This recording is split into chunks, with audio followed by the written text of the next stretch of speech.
Hi everyone, si Susan Caboy uli ito dito sa ating channel kung saan ang pinag-uusapan natin ay investment, negosyo at yung mga bagay na pwedeng makapagpa-level up ng ating buhay, okay? Financial transformation ang pinag-uusapan natin.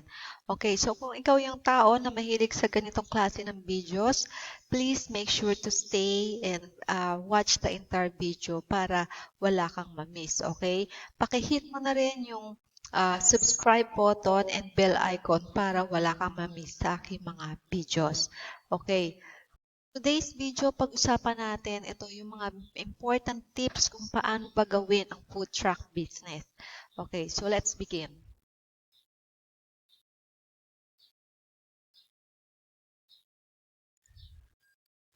Okay, so dahil food truck ang business na ito, ibig sabihin, pwede kang pumarada at maghanap ng right location, preferably yung walang renta. Kung meron man, very minimal.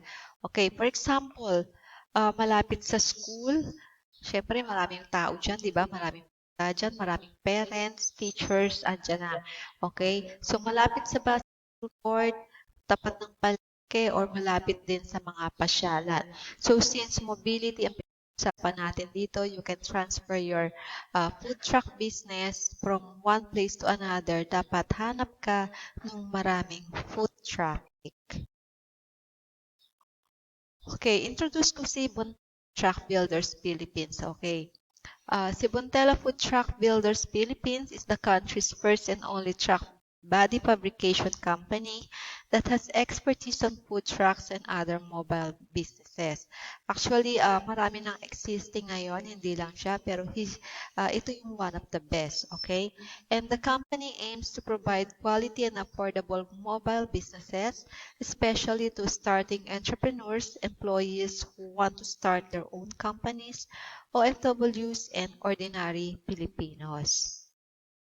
So they have not only catered to big clients like Volvo and Winston, but also to starting entrepreneurs from far areas such as Bacolod, ito yung Shawarma Habibi, Iloilo, meron silang Cafe Zion, from Albay, yung Bonbito, Pangasinan, Sig Fried Food Truck, as well as those in Metro Manila, including Sisig and Friends sa McKinley Hill, Soulful sa Tutuban, Luigi's Sandwich Shop sa Parañaque City, and Get Grilled Burgers sa UST Manila.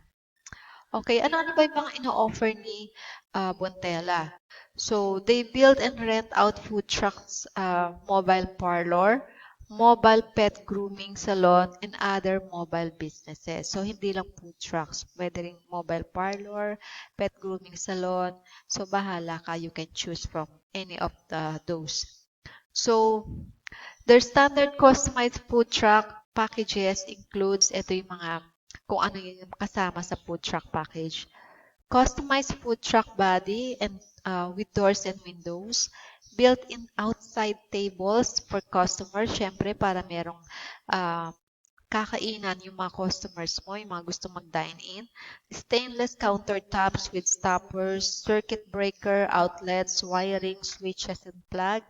LED lights, especially pagka madilim na, di ba? Dapat medyo attractive, kaya dapat merong LED lights. Yung paint, it depends on the client's choice and others.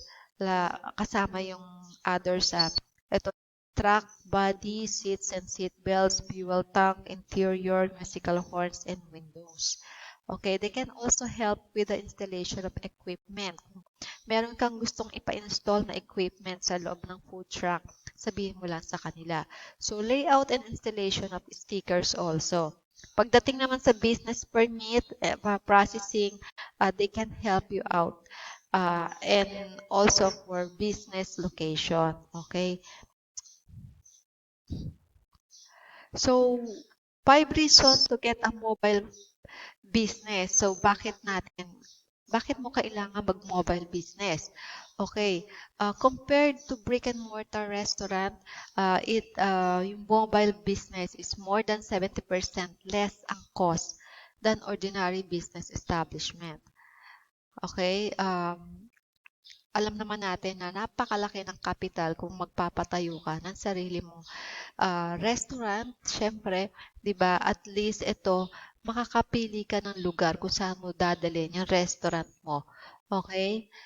So, secondly is yung access to all crowded concerts and events. Ito yung maganda dito na pagka merong mga concerts, merong events, or gatherings, pwede kang pumunta. So, lahat ng foot traffic mapupuntahan mo kung saan mo. Okay? So, no need to base your business success on one site. Hindi ka limited sa location dahil nga you can go from one place to another. So, relatively new business concept, medyo bago-bago pa rin kahit ngayon dahil hindi ganun kadami pa ang may food truck business. So, you can jump in and join the industry business, the food truck industry. Okay? So, you can get creative on your trucks, vans, design. So, bahala ka kung anong design ang gusto mo ipagawa. So, number one, since mobile ang business na to, you can choose from the following or create your own. So, pwede mobile food, mobile beauty salon, pet grooming. Okay? Ito yung mga on-the-go talaga na makikita mo sa karsada. Okay? So, hindi sila limited sa location. Ito yung kagandahan talaga ng business na to. So, for this example, we are choosing mobile food business. Okay? Actually, itong images na to taken from sa business district sa Manila kung saan makikita mo meron talagang food trucks park doon na nakahilera yung mga food trucks doon. So, makikita mo ang dami mga customers, di ba? Pipilahan ka ng customers, especially kung ang pupuntahan mo is yung nearby mga commercial establishment, mga offices. Okay? So, it's up to you kung saan ka magpa-park. So, number two is decide kung ano-anong products na i-offer mo sa business mo. So, you can go for mga sandwiches like hotdog sandwiches, pwede ka rin mag-burger, pizza, kailangan maraming variety ng pizza, and then pwede ka ito yung mga french fries with chicken wings or yung mga grilled chicken, okay? O kaya naman yung mga street foods like yung mga fish ball, squid ball. So, depende sa'yo kung ano yung choice of product na pipiliin mo. So, hanap ka rin ng supplier na very affordable na pwede ka mag-order consistently na hindi ka maubusan ng order. So, ng supply, I mean. Madali naman maghanap o mag-source out ng supplier. Hanap ka lang through internet. Kung okay naman sa'yo, mas pumunta ka na lang sa palengke, mas makakamura ka doon. Makakakita ka rin ng mga supplier. Okay? So, si Buntela also offers installation of equipment sa food truck.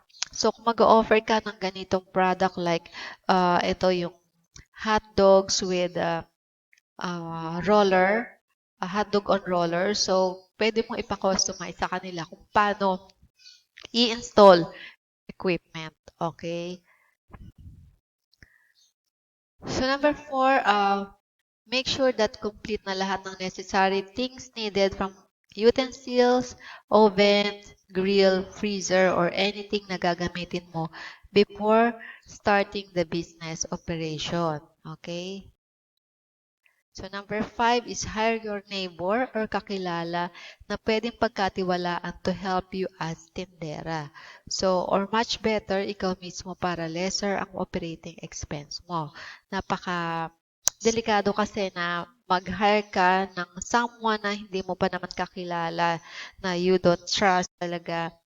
Mas mabuti is better na meron kang someone you can trust na syempre hahawak ng pera, di ba? At kailangan talaga andun yung camaraderie, yung relationship ng employer sa employee. Okay? Number six is train mo yung mo before opening your food truck business. Okay, dahil food business ang pinag-uusapan natin, it's very necessary para sa isang employee ang personal hygiene essentials. Kailangan malinis ang kamay, yung kuko, lagi naguhugas ng kamay, especially these days na merong pandemic, okay? Nasa crisis tayo ngayon, so important na talagang naguhugas ng kamay. And then, naka-hairnet din siya, okay? At very neat tignan. At dapat alam niya din yung mga safety measures pagdating sa kitchen. Okay. Number 7 is make sure meron kang list of inventories para alam mo kung ano ang laman ng tindahan mo. From mga small items, mga consumables, to big items na non-consumable. So, dapat ine-inventory mo everyday yan. Okay? Number 8, so utilize social media platforms for your advertisement and promotion. Lahat naman ngayon ata alam na pwede nating gawin o i-utilize, gamitin ang social media like Facebook for online selling, okay? So, pwede mong idaan ang iyong promotion through online, okay? So, pwede sa YouTube, pa-Instagram man yan, or especially sa Facebook. Lahat naman tayo may Facebook ngayon, okay? So, number 9, kung ready ka na talaga and you think na lahat ng dapat gawin is nagawa mo na yung tao mo, everything is ready, lahat ng utensils, lahat ng equipments are already available, di ba? So, it's time to pray for guidance and direction, okay? Para very smooth opening. And number 10, syempre, finally, ito yung much awaited day. It's time to open the store to public. So, pipilahan ka na yan and hopefully you will get your first sale at talagang pumila yung maraming customers na magiging interested business sa iyong product. Okay?